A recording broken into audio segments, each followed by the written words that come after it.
Emily woke early on Sunday, the soft light of dawn slipping through her bedroom window. She climbed out of bed and tiptoed down the narrow hallway to her mother's room. Sarah was already awake, sitting on the edge of her bed in a loose gray sweater and soft slippers. Her hair was pulled back in a simple ponytail, and her eyes held a quiet sadness. Emily's small hand crept into her mother's, and Sarah looked up and managed a slow, gentle smile. They moved through their morning in practiced silence. In the kitchen, Sarah heated oatmeal on the stove, while Emily set the table with mismatched bowls and spoons. The radio played a gentle hymn as steam curled above the porridge. Sarah spooned some into Emily's bowl and ruffled her daughter's hair. "Hungry?" she asked quietly. Emily nodded, but she noticed the lines around her mother's eyes, as if each spoonful of strength was hard-won. After breakfast, Sarah helped Emily into her Sunday dress, a soft blue cotton with tiny white flowers. Emily slipped her legs through the skirt and stood spinning, so the fabric swirled. Sarah's hands fumbled for a moment as she tied the bow at Emily's back. "You look lovely," Sarah said, brushing a loose strand of hair from her daughter's face. Emily beamed, though she saw the tiredness in Sarah's eyes. They walked the 2 blocks to the little brick church near the edge of town. On the way, Emily clutched her mother's hand and watched steam rise from the pavement. The air smelled of dew and fresh grass. With her bright blue hair, and Mr. Patel, who had a kind face and always let Emily pet his golden retriever, Sunny. But today, Emily barely responded. Her mind was full of a quiet ache, a wish she barely understood. Stepping inside the church, Emily felt the hush that always wrapped around them here. Of hope doves in flight, hands reaching toward the sky, a shepherd leading his flock. Light filtered through in patterns of red and green and gold, splashing color onto the floor and the rows of worshippers. Sarah guided Emily to their usual seat in the 3rd row near the aisle. As they sat, Emily glanced around at the families gathered for the morning service. Little boy 2 rows ahead played with a toy car under the pew. A grandmother with bright lipstick held her husband's hand. 2 older sisters whispered jokes to each other and giggled. Emily's heart tightened. When she looked at her own small family, just her and her mother, she remembered how, before her father died, the church had felt full of warmth. Now, it felt like a house missing a wall. The organ began, its deep notes rolling through the church like a gentle wave. Sarah stood and sang along with the hymn, her voice soft but steady. Emily tried to join, but the words caught in her throat. She fidgeted with the lace trim on her dress, pulling at it until her fingers felt raw. Every time she looked at her mother, she saw the effort it took for Sarah to keep singing, to keep smiling, to keep moving forward. After the hymn, Pastor Morales stepped up to the pulpit. He wore a simple black robe and had a warm, open face. He greeted the congregation and spoke about kindness and community. His voice was calm, gentle, and filled with understanding. He talked about how people support each other in times of trouble, like branches of a tree holding the fallen trunk. Emily watched as Sarah leaned forward, her expression thoughtful, but Emily's thoughts drifted. In her mind, she walked through the small house they called home. She saw the empty chair at the dining table, once her father's seat. Sarah crying softly into her pillow, so tired she could barely lift her hands. She saw bills spread across the kitchen counter, each one a reminder of money owed and tears shed. And she felt the weight of her own small body, wishing she could do something big to help. When the sermon ended, the congregation sang another hymn. Emily closed her eyes this time, letting the sound wash over her. It felt like the promise of a hug from something bigger than herself. She pictured her mother's face, lined with worry, but still brave. Her in at night, kissed her forehead, and whispered that everything would be okay. Emily wanted to do something to make things okay again. As the final notes lingered, Emily stayed seated. When most of the people around her stood to leave, she watched them file down the aisle in pairs and groups. She heard footsteps on the wooden floor and whispered goodbyes. She saw the sunlight catch on the backs of coats and dresses as people spilled into the morning air. But Emily did not move. She bowed her head, folding her hands tightly in her lap. Her small figure was almost swallowed by the long pew. No one in the pew in front of her noticed, No one beside her looked down, even Sarah, standing to collect. Her purse did not see her daughter's silent plea.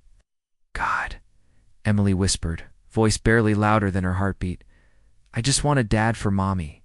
Her prayer was simple. It did not ask for toys or stars in the sky. It did not beg for a pony or fame. She asked for a dad for the woman who tucked her in every night, who taught her to tie her shoes, who laughed at her jokes and dried her tears. Emily believed that if her mother had someone to hold her hand, someone to share worries and bills, then the quiet sadness might lift. A soft breeze drifted through an open window at the back of the church. It carried the faint scent of spring flowers from a neighbor's garden. Emily imagined those flowers blooming in her mother's heart. She imagined sunlight lifting the shadows that had settled there. A few moments passed in silence. Motes drifted in the golden beams, and the air felt warm against Emily's skin. She pictured her mother against Sarah, who drove her to school dances and clapped at her recital, who sang lullabies in a voice that always felt like home. Emily pictured them together as a full family, a father's laughter at the dinner table, hands folded in bedtime prayers, birthday candles glowing on a cake. Then Emily opened her eyes, saw the empty pew in front of her, the way the wood was polished smooth. She saw the end of the aisle, where the morning light shone brightest, and she held her breath, waiting for something to happen. She stood. The kneeler clicked against the floor as she rose. She brushed a loose curl from her face, smoothing the skirt of her dress. She did not know if prayers always came true, but she believed that if her wish was whispered with hope and love, someone somewhere might hear it. Emily slipped her hand into Sarah's just as her mother reached down to gather her coat. Sarah looked surprised by the sudden warmth of their joined hands. She smiled down at Emily, brushing her cheek. Ready to go? She asked. Emily nodded, and they walked out of the church into the bright Sunday morning. The world outside was full of promise, the sky a clear blue, birds chirping. In the trees, neighbors greeting them with waves and smiles. Emily kept her eyes forward, carrying her secret prayer close to her heart. She did not know who might have been listening inside the quiet church. She did not know that a man in a tailored suit had paused at her words, that his heart had stirred with memories of his own childhood. She did not know that her simple wish was about to set a gentle miracle in motion. All she knew was that she had spoken what was in her heart. And as they walked home, Emily felt a small flicker of hope. Maybe, just maybe, her mother's world would grow brighter soon. Emily left the church hand in hand with her mother, the sunlight warming their backs as they walked down the stone steps. Sarah lifted her coat collar against a light breeze, and Emily tugged at her mother's sleeve, asking when they could get ice cream. Sarah smiled and said maybe next weekend, but Emily's mind was elsewhere. At home, Sarah hung up their coats and turned on the small lamp in the living room. The room was tidy but simple. A worn sofa with a pastel throw, a coffee. Tables scattered with school papers and framed photos on the mantel. One photo showed Emily in her father's arms, both of them grinning wide. Sarah reached out to touch it, her fingers tracing the curve of her husband's smile. A sigh escaped her lips. Emily sat on the sofa and kicked off her shoes. She slipped, her feet under the cushion, and watched her mother move to the kitchen. Sarah began washing dishes from breakfast, her movements slow and careful. The water ran over her hands with a soft white sound. Emily wanted to say something, but the words stuck in her throat.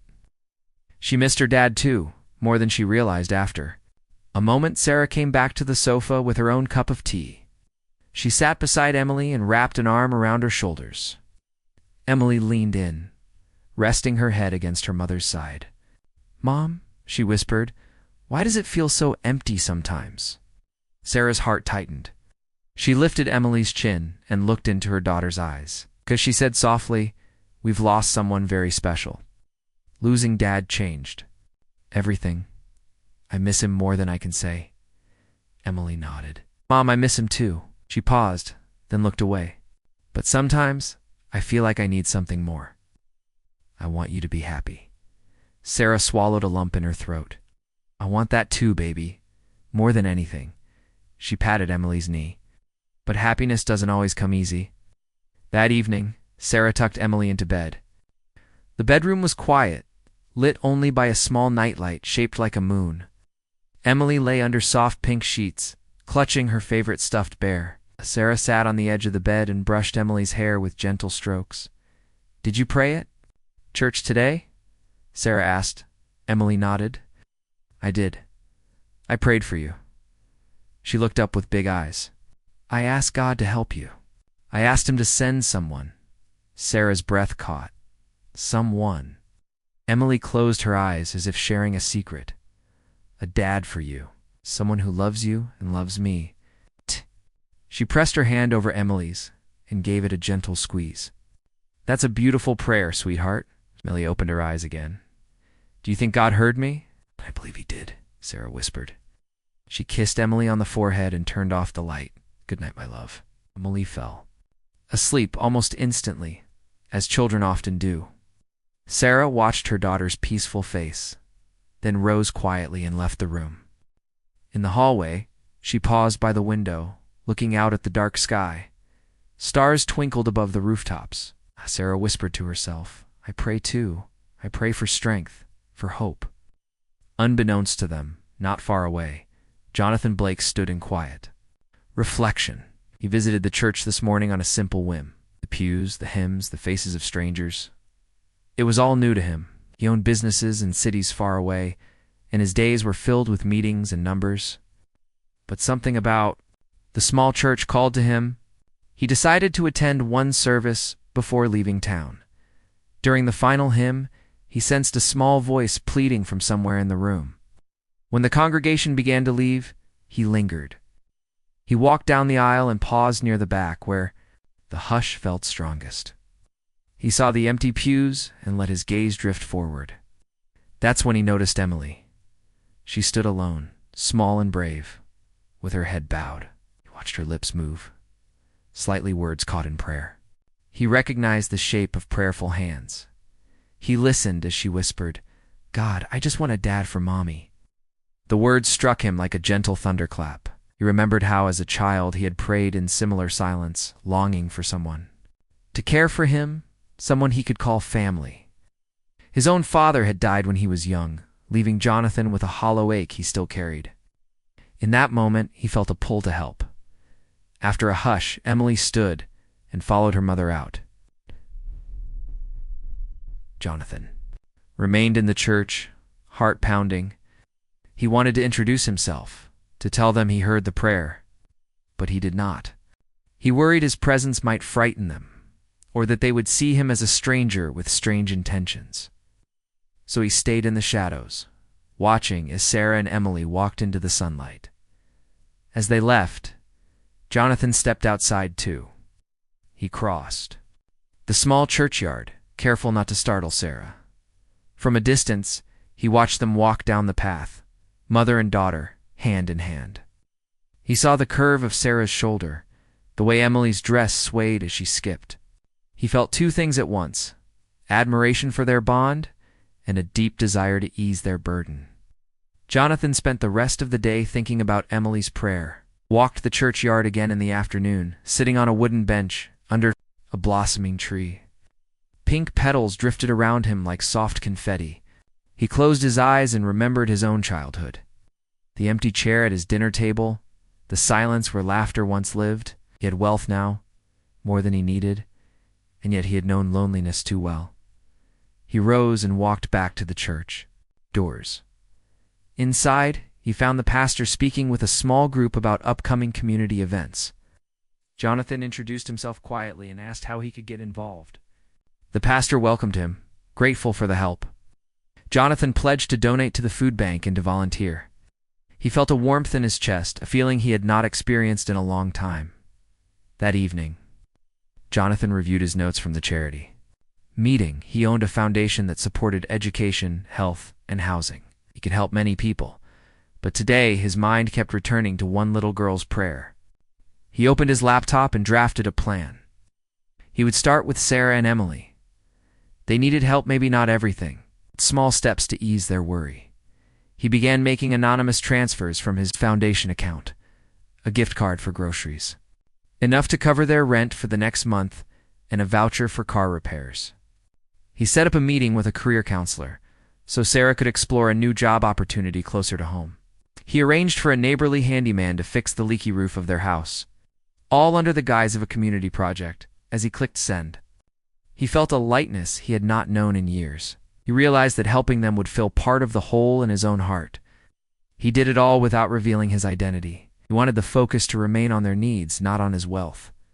Meanwhile, Sarah and Emily were unaware of the stranger's kindness. They settled into their evening routine.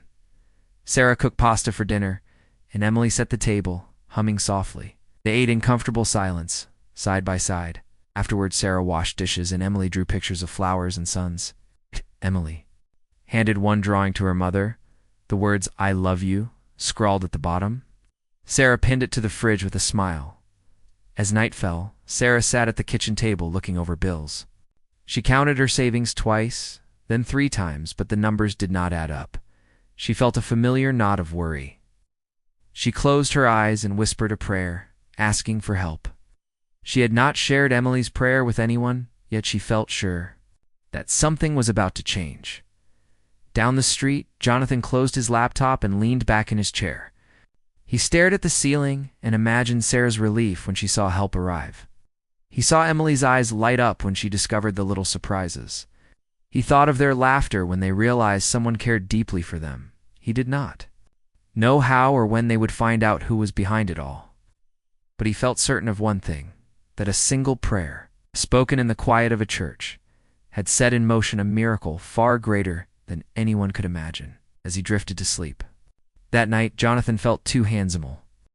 Jonathan woke early the next morning with a quiet sense of purpose. He sat at his kitchen table, the first rays of sunlight warming the hardwood floor. His mind turned again to the little girl's prayer. He remembered the way her voice had trembled. With hope, in all his years, he had never felt so moved. He decided to begin right away. He opened his laptop and logged into the Foundation's account. He drafted a simple anonymous note for your groceries, with hope and care. Then he arranged a digital gift card for the local supermarket, enough to fill 2 carts. He set the delivery address for Sarah and Emily's home. As he clicked send, he pictured Sarah's surprise, the relief in her eyes. Meanwhile, Sarah stretched in her small bedroom and listened for Emily's footsteps. She heard a knock at the door. Downstairs, she opened it to find a plain white envelope on the welcome mat. She picked it up and turned it over in her hands.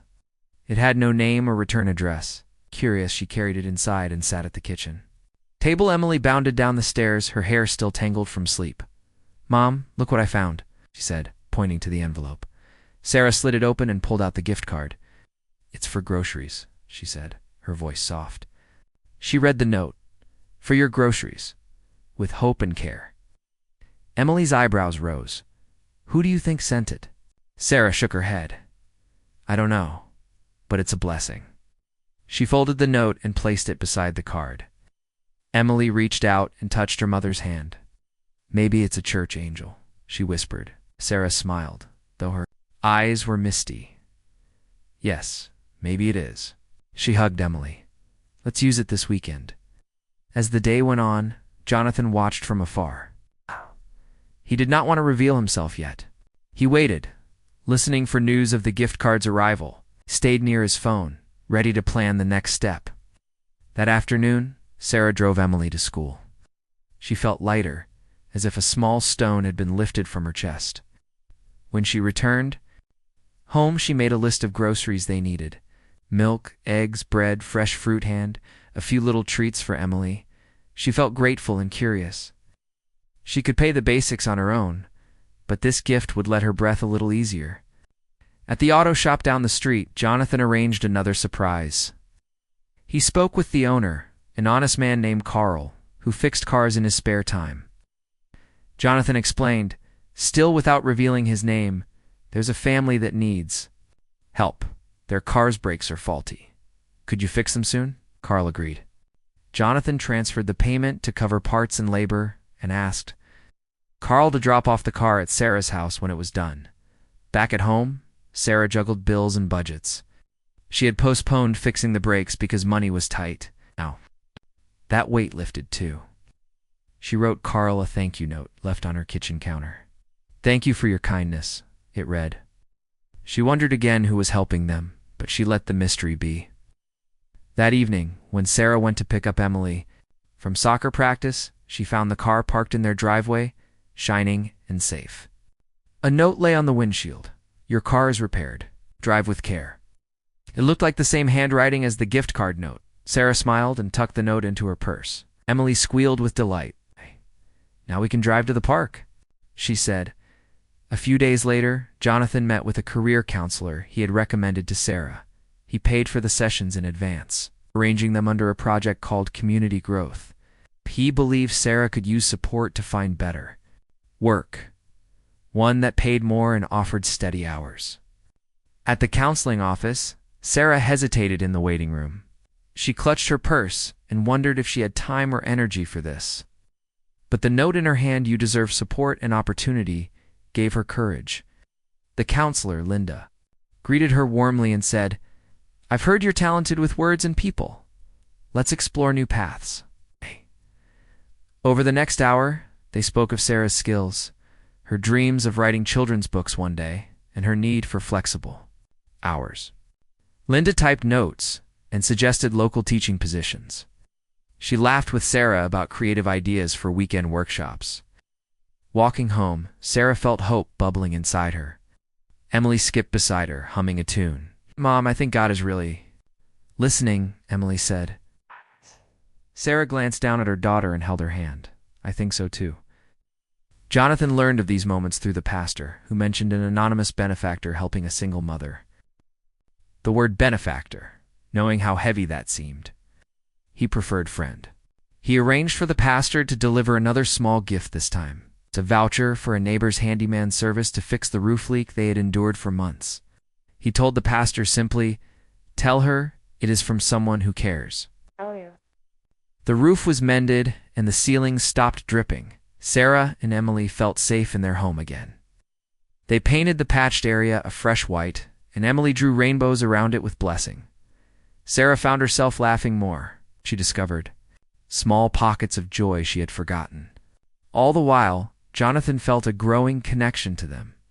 He thought of his own childhood, of how lonely he had once been. He had money, yes, but he had also missed having a caring family around him. Now, helping Sarah and Emily filled him with warmth. He found himself looking forward to each new step, what else he could do to ease their burdens. One Saturday morning, Jonathan decided to arrange a surprise invitation. He wrote a note inviting Sarah and Emily to a special event at the Church of Community Appreciation Day he was sponsoring. It promised free refreshments, games for children, and simple musical performances. He asked the pastor to hand it to Sarah after Sunday service. That Sunday, after the final hymn, Pastor Morales approached Sarah with a flyer. Sarah read it out loud. "You are invited to our Community Appreciation Day this Saturday, with thanks from a friend." She looked at Emily, whose eyes sparkled. "Mom, can we go?" No nodded. "Yes, sweetheart. We'll go." She folded the flyer and tucked it into her coat pocket. Jonathan watched from across the churchyard, hidden behind a pillar. He saw Sarah's head tilt as she read. He saw Emily's grin. In that moment, he felt joy ripple through his chest. He knew he was doing more than buying groceries or fixing cars. He was rebuilding trust, confidence, and happiness in two beautiful people's lives. That afternoon, Jonathan visited the local charity office and finalized plans. He arranged food trucks, musicians, and games. He hired a local photographer. To capture smiles and laughter, he wrote a brief announcement in honor of kindness and community. He printed enough for the church and the neighborhood. As the week passed, Sarah and Emily prepared. Emily made paper flowers to decorate tables. She practiced 2 songs with her school choir to sing for the event. Sarah felt a flutter of excitement. She bought a new dress for the day, a simple green frock that made her feel bright. On the morning of the event, Jonathan arrived before dawn. He saw the tables lined up under a large oak tree, balloons tied to chairs and cones, marking a small racetrack for children. He felt pride in how the day looked warm, welcoming, and full of promise. When Sarah and Emily arrived, Jonathan stayed back, watching. They walked through the entrance with the flyer in hand. They saw signs that said, "Welcome, friends." And Community Appreciation Day? Sarah held Emily's hand and looked around in wonder. Emily ran to the game booths, her laughter ringing like bells. Sarah talked with neighbors she had never met. She shared a hug with Pastor Morales and thanked him for the invitation. Jonathan stood behind a tree, heart full. He saw Sarah's laughter, the way she smiled when Emily tugged her into a sack race. He saw neighbors congratulating her on her courage and spirit. He knew those moments were more precious than any gift card or voucher. As the sun climbed higher, Jonathan walked closer unseen, unheard. He listened to the music, the happy voices, the clapping. He breathed in the sweet smell of popcorn and flowers. He realized that he was exactly where he needed to be. Though no one knew his name, Jonathan felt at home. He had answered a little girl's prayer, and in doing so he had found something he did not know he was missing. He looked at Sarah, laughing with neighbors, at Emily skipping between games, and knew that his kindness had given them more than help it, had given them hope. The day stretched before them, full of promise. Somewhere in the laughter and music, Jonathan felt the gentle touch of grace, weaving all their lives together into a new story, one of healing, friendship, and love. Sarah woke the next morning with a quiet excitement. The memory of Community Appreciation Day still shimmered in her mind. She smoothed her green dress and glanced at Emily, who sat at the small kitchen table drawing more paper flowers. Flower had a bright center and colorful petals, and Emily planned to use them to decorate her bedroom wall. Over breakfast, Sarah poured cereal into 2 bowls and watched Emily's eager eyes. "Mom," Emily said between bites, "I think today's going to be a great day." Sarah smiled and nodded. "I agree. It feels like everything is turning around." She sipped her coffee and frowned slightly. "But I still don't know who our friend is." Emily tilted her head. "Maybe we'll never know, but I feel like someone cares about us." Sarah reached across the table and squeezed Emily's hand. "You're right. Someone does care." After breakfast, Sarah set off for her career counseling session. She felt more confident now, ready to explore new opportunities.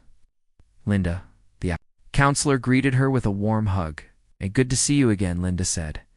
"How did the Appreciation Day go?" Sarah's face lit up. "It was wonderful. Emily had so much fun, and I felt part of the community." "Thank you for suggesting this," Linda nodded. "Glad it helped. Today, let's talk about your next steps. You mentioned writing children's stories. I found some local workshops and online courses you might like." They spent the morning reviewing job listings for part-time teaching positions and creative writing classes. Linda helped Sarah craft a cover letter and update her resume. Sarah left the office with a folder full of possibilities and a new sense of purpose. Meanwhile, Emily skipped off to school, her backpack bouncing on her shoulders. She waved goodbye to her mother and ran toward her friend's house, clutching a handful of paper flowers. At home, Jonathan watched the day unfold from his office window. He had arranged for another small surprise, a donation to the local library in Sarah's name. He smiled, imagining Sarah's delight when she found the note. Late that afternoon, Sarah returned home to find a letter on her doorstep. It bore the logo of the town library. She opened it and read, "In honor of your courage and community spirit, a gift has been made to our children's book fund in your name." Her eyes filled with tears, she pressed the letter to her heart and whispered, "Thank you, friend." Over the next few days, Sarah applied for 2 teaching jobs at the community center. She also enrolled in an evening writing workshop at the library. Each time she felt nervous, she remembered the kindness she had received. It gave her strength. One evening, after her writing class, Sarah walked to the library to pick up a book. She paused by the children's shelf, where a plaque read, "Books for Bright Futures." She ran her fingers over the words and thought of Emily's wide eyes as she held her new storybooks. Sarah felt a surge of pride. On a Saturday morning, Jonathan invited Sarah and Emily to join a small volunteer project, planting flowers in the churchyard garden. He sent the invitation through Pastor Morales, again unsigned. Sarah found the note and showed it to Emily. "Planting flowers? That sounds fun," Emily said, her face bright. Sarah laughed. Yes, it does. That afternoon they arrived at the church and found Jonathan already there, kneeling in the flower bed and wearing simple jeans and a work shirt. He lifted his head when he saw them and offered a shy wave. Sarah paused. She recognized him from the pews, but she was not sure. "Hello," she said, stepping forward. "Thank you for inviting us." Jonathan stood and brushed dirt from his hands. "I'm glad you came." His voice was gentle. He looked at Emily's paper flowers and smiled. "Those are beautiful." Emily ran up and held out the flowers. "I made these for our garden." Jonathan knelt and took one, examining the colors. "They're perfect." He stood and nodded toward the flower bed. "Let's get to work." They spent the afternoon digging soil, planting daisies and marigolds, and lining the path with rocks. Jonathan showed Emily how to press the soil around the seedlings. Sarah found herself laughing as she and Jonathan swapped stories about their families and dreams. The garden filled with life, and so did Sarah's heart. When they finished, Jonathan stepped back and admired their work. "Oh, this will look lovely." "In a few weeks," he said. Sarah glanced at him. "It already looks lovely." Jonathan smiled. He reached into his pocket and pulled out a small envelope. "I have something for you," he said to Sarah. She took it and opened it. Inside was a voucher for the writing workshop, fully paid for the next 6 months. "This is wonderful," she said, tears in her eyes. "How did you know I needed this?" Jonathan shrugged gently. "I pay attention," looked at Emily. "And I know how important it is to have a safe place to learn and grow." Sarah folded the voucher against her heart. "Thank you." That evening, Sarah tucked Emily into bed and told her about the day's work. "Your friend Jonathan is so kind," Emily said. Sarah nodded. "Yes, he is." She kissed Emily on the forehead. "Sleep well, sweetheart." After Emily fell asleep, Sarah found Jonathan's note on the kitchen counter. It read, "Keep dreaming and keep writing." She smiled and placed it in her notebook. Over the next week, Sarah dove into her writing workshop with energy she had not known in years. She wrote small stories about friendship and hope. Each time she typed a new sentence, she thought of Jonathan's kindness. It fueled her creativity. One morning, Sarah applied for a job teaching reading skills at the local middle school. She sent her updated resume and cover letter, her hand shaking slightly. She pressed send and whispered, "I hope this works." Later that day, she found an email from the school requesting an interview. Her heart raced with joy. She ran to tell Emily, who jumped up and down. "Mom, you're going to be a teacher?" Sarah hugged her daughter. "I'm going to try." Meanwhile, Jonathan watched the school's website and saw the interview request. He sent a short message to the principal, praising Sarah's passion and skills, again unsigned. He wanted her to get the position on her own merits, but he also wanted to help ensure her success. On interview day, Sarah dressed in a simple blouse and skirt. She felt nervous but determined. When she walked into the school office, she was greeted by the principal, Mrs. Anderson, and a small panel of teachers. They asked Sarah about her experience, her teaching philosophy, and how she might help students who struggled with reading. Sarah spoke honestly about her own journey losing her husband, raising Emily alone, and finding strength through community support. She described her writing workshop and the stories she had written for children. She spoke from the heart. When the interview ended, Mrs. Anderson smiled warmly. "Thank you, Sarah. We will be in touch." Sarah left the school feeling hopeful. She hurried home and swept Emily into a hug. Emily squealed, her pigtails bouncing. "Mom, you did great." Days passed, and Sarah returned to her writing and volunteer work. She planted seeds of hope in her own life, just like in the church garden. One afternoon, as she walked to the mailbox, she found another envelope addressed to her. Inside was a single line, "You are a gift to the world." Sarah pressed the note to her chest and closed her eyes. She breathed deeply, feeling the truth of those words. That evening, as she and Emily cooked dinner together, Sarah shared her news. The school had offered her the teaching job. Emily shrieked in delight, dancing around the kitchen. Sarah laughed and hugged her daughter. "It's real, Emily. We're going to have more stability now." Emily threw her arms around Sarah. "I'm so proud of you, Mom." Sarah looked at the happy face of her daughter and thought of Jonathan, the stranger who had changed their world. She wished she could thank him properly. She wished she knew who he was. But for now, she would carry his kindness forward. It would teach her students, write her stories, and love her daughter fiercely. She would live the life he had helped her find.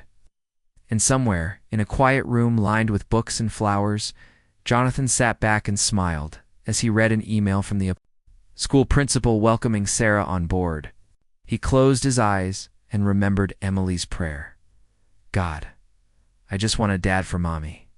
In that moment, he knew their lives had forever changed. And though their story was still unfolding, Sarah and Emily had found hope, friendship, and a future bright with possibility, all because a little girl's prayer had reached the heart of a kind man. The morning sun spilled gold through the curtains as Sarah waked slowly. She felt a quiet happiness settling in her chest.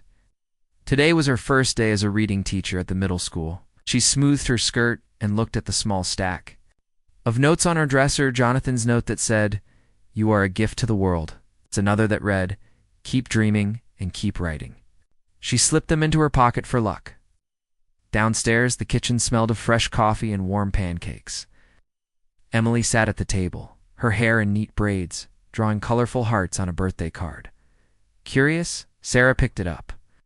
The card read, "Happy New Beginnings, Mommy. Love, Emily." Inside was a crayon sketch of a schoolhouse, 2 stick figures holding hands, and someone tall standing beside them. The tall figure wore a suit. Sarah smiled, her heart swelling. "Mom," Emily said, looking up with a grin, "I made this. For your big day." She handed the card over. Sarah hugged her daughter, her eyes misty. "Thank you, sweetheart. It's perfect." They ate breakfast together, talking about Emily's plans for the day new art class, playing with friends on the playground, and Sarah's new routine of guiding students through books and stories. Emily bounced in her seat. "I'm so proud of you," she cried. After breakfast, they walked to school together. Sarah's new teaching badge felt warm against her blouse. As they approached the school gates, Emily squeezed Sarah's hand. "Good luck, Mommy," she whispered. Sarah knelt and kissed her daughter on the forehead. "I'll see you after school, Pumpkin." Sarah walked into her classroom, bright and cheery, walls lined with colorful posters of book characters and reading tips. Her students filed in, shy smiles on their faces. She greeted them, introduced herself, and watched their eyes widen when she explained how they would share stories and learn together. By the time the first bell rang, Sarah felt sure she belonged here. Meanwhile, across town, Jonathan sat at his desk, reviewing a proposal for a new community center project. He paused as his phone buzzed with a message from Pastor Morales. "Sarah started teaching today. She's inspiring kids already." He leaned back and allowed himself a small, satisfied smile. He closed his laptop and tapped out a quick note. So proud of her. Then he set the phone aside. That evening, as the sun dipped low and cast pink light across the sky, Sarah and Emily returned home. Sarah set her bag down and watched Emily scamper to her art table to finish a new drawing. Sarah softened the corners of her eyes with relief. Her first day had gone well, and she felt full of purpose. They sat down to dinner, a simple meal of soup and bread. Between mouthfuls, Emily bubbled about her day, how she and her friends played tag during recess and how her teacher said her reading had improved already. Sarah listened, her heart full. Just as they finished, the doorbell rang. Sarah wiped her hands on a towel and went to answer. Standing on the porch was Jonathan, holding a small bouquet of daisies, the same flowers they had planted in the churchyard. He wore a light jacket and jeans, his eyes warm. "Hi, Sarah. Hi, Emily," he said softly. Sarah's breath caught. She stepped aside to let him in. Emily ran forward, eyes wide. She exclaimed, using the name she had heard the pastor call him. Jonathan knelt to Emily's level and handed her the flowers. "These are for you," he said. Emily reached up and hugged him around the neck. "Thank you," she whispered. Sarah watched, a gentle smile spreading across her face. When Emily released him, Jonathan stood and looked at Sarah. "Congratulations on your first day," he said. He handed Sarah a small envelope. Inside was a voucher for a year's membership. At the community center, free access to classes, workshops, and a writer's group. Sarah's eyes filled with tears. She folded the voucher to her chest. "Jonathan, I thank you. You've given me more than I could ever ask." He smiled and scratched the back of his neck. "You deserve every good thing," he said.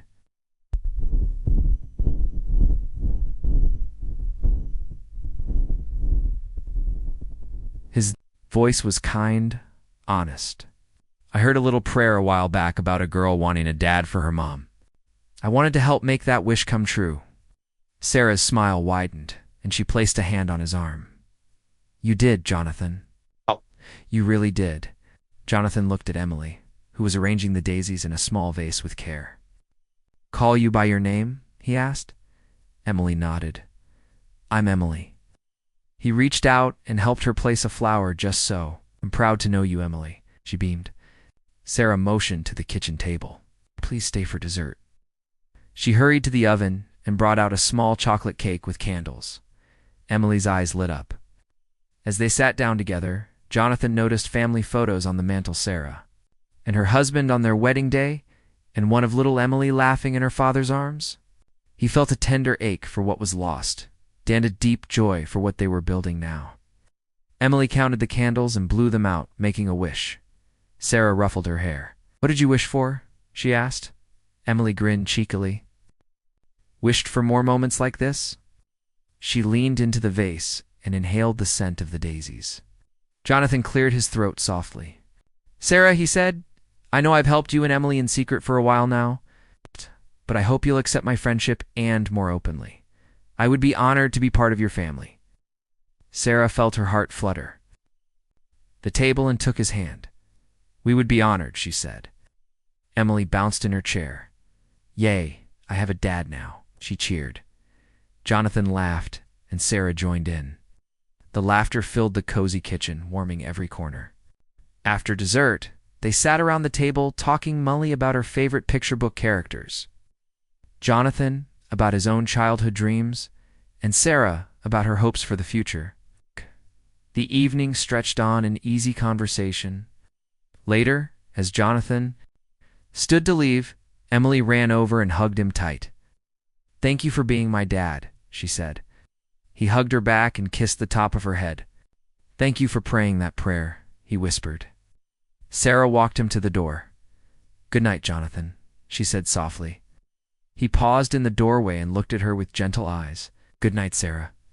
Then he turned and walked into the quiet street, leaving behind more than just himself. He left a promise of family, of love renewed, and of new stories yet to write. Inside, Sarah closed the door and leaned against it, breathing deeply. She crossed to Emily's room and found her daughter asleep, clutching the daisies. Sarah kissed her forehead and whispered, "Good night, my love." That night, Sarah lay in bed thinking of all that had changed. Her heart felt whole in a way she had once thought impossible. She remembered the heavy days of worry and loneliness, and she thanked the gentle forces that had led Jonathan to their doorstep. In the days that followed, their lives settled into a new rhythm. Jonathan joined them for church on Sundays. He shared Sunday dinners, homework time, and garden projects. He read bedtime stories with Emily, teaching her new words and ideas. Sarah watched him, grateful for every small gesture, how he made Emily giggle with tickles, how he held Sarah's hand when she felt tired, how he encouraged her writing dreams with fresh notebooks and kind words. Their home became a place of laughter and warmth. Sarah's teaching career flourished. Her students adored her, and she found joy in guiding them through stories that sparked their imagination. Emily thrived with a father's love.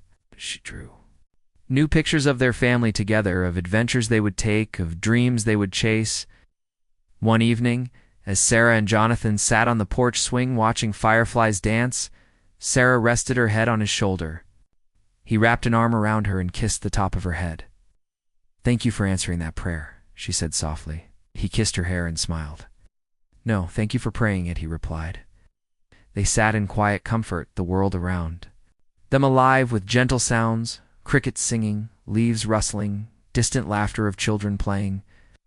And in that peaceful moment, Sarah knew that life's most precious gifts often come from the simplest prayers.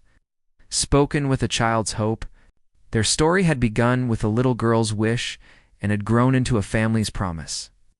Together they faced tomorrow with courage, gratitude, and love, ready to write new chapters side by side.